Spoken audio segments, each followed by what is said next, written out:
Bonjour.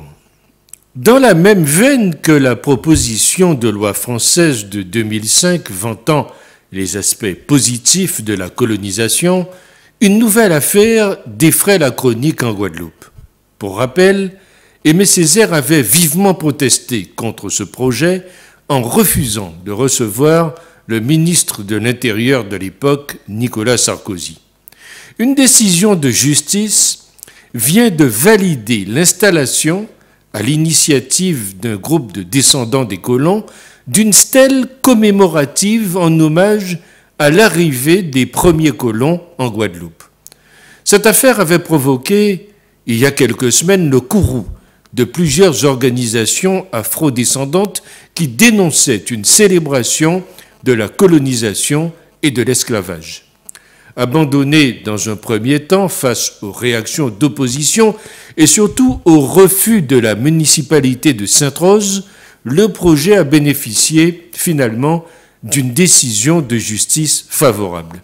Ses promoteurs, le cercle culturel Auguste Lacour, soutenant que la démarche n'était nullement politique. Leur but était de rendre hommage aux engagés européens qui ont débarqué à la Pointe-Allègre à Sainte-Rose pour bâtir la colonie de la Guadeloupe le 28 juin 1635 avec comme mission de peupler l'île.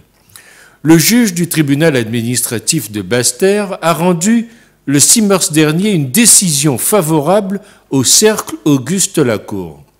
La stèle, implantée à Sainte-Rose en hommage aux premiers colons, a été détruite ce dimanche 29 mars 2015 par plusieurs personnalités et organisations anticolonialistes pour rappeler avec force que cette arrivée fut un fait de colonisation violente. D'ailleurs, dans son discours sur le colonialisme, Aimé Césaire rappelle ce que fut cette colonisation.